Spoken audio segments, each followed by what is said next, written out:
My dear students, আমি আমার এই টিউটোরিয়াল ক্লাসে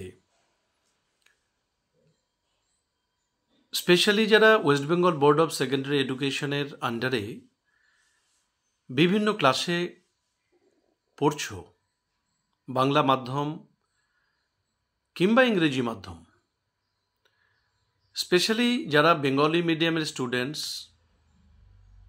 বাংলা যাদের প্রথম ভাষা, তারা ইংরেজিটাকে অনেক সময় এড়িয়ে চলো, ভয় পাও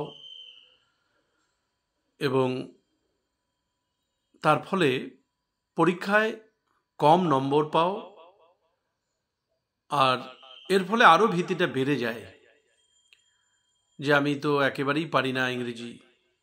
কিন্তু একটা সিম্পল ফ্যাক্ট তোমরা জেনে রাখো যে বাংলা মাধ্যমে পড়াশোনা করেই কিন্তু আমরা ইংরেজি শিখেছি, ইংরেজি বলতে পারি, লিখতে পারি।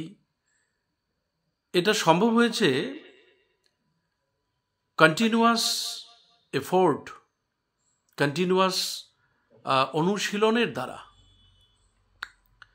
সেজন্য তোমাদের যেটা সবথেকে গুরুত্ব দেওয়া দরকার সেটা হচ্ছে যখনই কোনো নতুন পিস অফ লিটারেচার বা টেক্সট যখন পড়ছো, সেটা যেমনই হোক, খবরের কাগজ থেকে হোক, বইয়ের পৃষ্ঠা থেকে হোক, সাথে একটা ছোট্ট নোটবই তোমরা রাখবে, নোটবুক।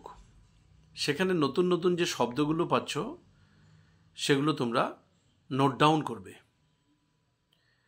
নোট ডাউন করে সেই শব্দগুলোর মানে জানার চেষ্টা করবে। শুধু জানার চেষ্টা নয়, সেই ডায়েরিতে লিখে রাখবে এবং যখনই সময় পাবে সেগুলোতে তোমরা চোখ বুলাবে এবং বন্ধুদেরকে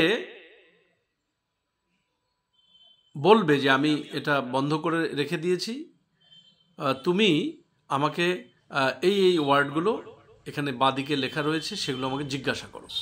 বন্ধু তোমাকে ধরবে, ওয়ার্ডগুলো বলবে, তুমি তার মানেগুলো ঠিক ঠিক বলতে পারছো কিনা বন্ধুই জাজমেন্ট দেবে। এইভাবে দুই বন্ধুতে মিলে একটা গ্রুপ করেও তোমরা করতে পারো। ভোকাবুলারিটাকে তোমরা এইভাবে স্ট্রং করতে পারো। এবং আমরা যে ভাষাতেই কথা বলি না কেন, সেই আঞ্চলিক গ্রামীণ ভাষা কিংবা মান্য বাংলা, যে ভাষাতেই কথা বলি, তোমরা এই ওয়ার্ডগুলোকে ধীরে ধীরে থ্রো করার চেষ্টা করবে। যেটা নতুন ওয়ার্ড শিখলে সেই ওয়ার্ডগুলোকে থ্রো করার চেষ্টা করবে। দোকানে যখন যাচ্ছ সেখানে দেখবে যে দোকানদারও কিন্তু অনেক সময় শিক্ষিত যারা বা অভ্যাসবশত অনেকেই খুব উচ্চশিক্ষিত না হলেও কিছু কিছু ইংরেজি শব্দ আয়ত্ত করেছেন, সেগুলো কিন্তু তারা দেখবে অবলীলায় তারা উচ্চারণ করে। সে উচ্চারণের পদ্ধতিটা লক্ষ্য রাখবে। তোমরা যখন কোনো অফিসে যাচ্ছ, সরকারি অফিস, সেখানে দেখবে যে কিছু শব্দ উচ্চারণ হচ্ছে, ইংরেজি শব্দ ধারাবাহিকভাবে, মানে আজকে যিনি বলছেন এই কথাগুলো, কালকে আবার এই কথাগুলোই উনি বলবেন।